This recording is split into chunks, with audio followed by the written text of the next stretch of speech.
Bismillahirrahmanirrahim. Diriwayatkan dari Ibni Abbas radhiyallahu anhuma bahwasanya ia berkata, Daud sallallahu alaihi wasallam dalam munajatnya berkata, wahai Tuhanku, siapakah orang yang tinggal di rumahmu dan dari siapakah yang engkau terima salat itu? Lalu Allah mewahyukan kepadanya Nabi Daud, hai Daud, yang tinggal di rumahku dan yang aku terima salatnya hanyalah orang yang merendahkan diri kepada keagunganku. Ia lalui siangnya dengan ingat kepadaku dan ia menahan nafsunya dari syahwat keinginan-keinginan karena aku. Ia memberi makan kepada orang yang lapar. Ia memberi tempat melindungi orang asing dalam perjalanan dan menyayangi orang yang tertimpa bencana. Itulah orang yang cahayanya cemerlang di langit seperti matahari. Jika ia berdoa kepadaku, maka aku perkenankan, dan jika ia memohon kepadaku, maka aku memberinya.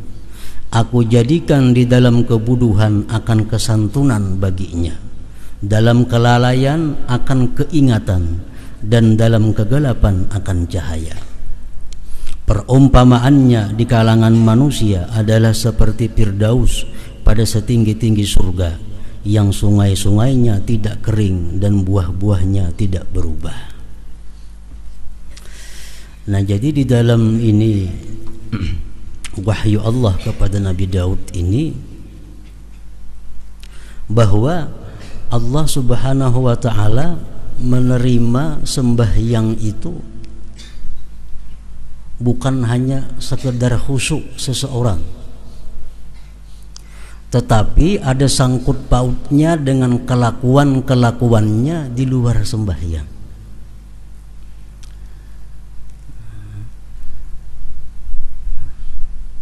Disimpulkan di situ bahwa Allah menerima sembahyang seseorang apabila orang tersebut punya akhlak. Pertama, tawadhu. Orang yang bersifat sombong itu sembahyangnya ditolak oleh Allah Subhanahu wa ta'ala. Orang yang bersifat sombong, kalau inya kada bertobat sebelum sembahyangnya ditolak oleh Allah. Yang kedua, banyak berzikir kepada Allah. Allah menerima sembahyang orang yang di luar sembahyangnya itu banyak zikir. Sebabnya apa? Dengan banyak zikir di luar sembahyang itu memudahkan dia untuk khusyuk kepada Allah. Karena sembahyang ini laksana sakaratul maut. Sembahyang itu laksana sakaratul maut. Sakaratul maut itu manusia hanya mengingat sesuatu yang sering diingatnya waktu dia sehat. Nah, sama sembahyang, dalam sembahyang itu dia akan ingat sesuatu yang sering dia ingat di luar sembahyang. Kalau di luar sembahyang inya banyak zikrullah, dalam sembahyangnya dia akan dapat khusyuk. Kalau di luar sembahyangnya dia banyak ingat hal-hal yang bersifat duniawi, dalam sembahyangnya pun dia akan ingat hal-hal yang bersifat dunia.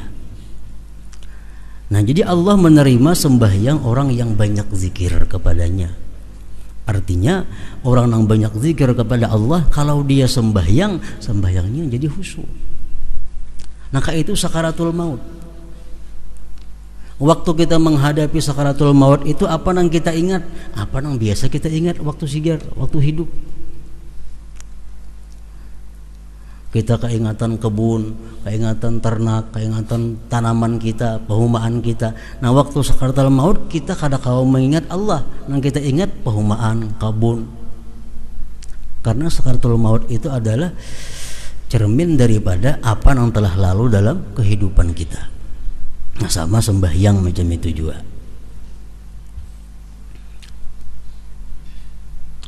Ketiga, menahan diri dari yang dilarang Allah karena Allah. Allah menerima sembahyang orang yang mampu menahan diri dari yang dilarang Allah karena Allah. Kalau orang menggibah umpamanya, tuntung menggibah sembahyang, sembahyangnya kada diterima Allah, kecuali dia tobat dahulu sebelum sembahyang. Nah, orang berdusta sembahyang, sembahyangnya ditolak oleh Allah kalau dia belum tobat daripada dustanya. Orang mencuri sembahyang bah itu kada diterima Allah sembahyangnya sebelum dia tobat daripada mencurinya. Allah hanya menerima sembahyang orang-orang yang mampu menahan diri dari yang dilarang Allah karena Allah. Manusia banyak yang bisa menahan diri dari yang dilarang Allah tapi bukan karena Allah. Nah, ini kada masuk. Amun aku melakukan maksiat ini, mun aku melakukan ini, aku bisa dipecat orang. Nah, ini kada karena Allah. Amun aku melakukan ini, aku akan jatuh martabatku di sisi manusia. Itu bukan karena Allah.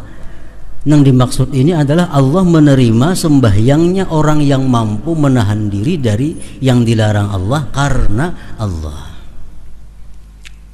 Yang keempat, Allah menerima sembahyangnya orang-orang yang suka membantu fakir miskin.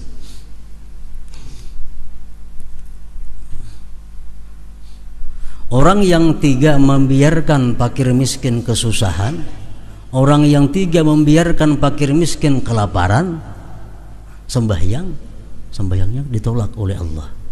Karena Allah menerima sembahyang orang yang suka membantu fakir miskin.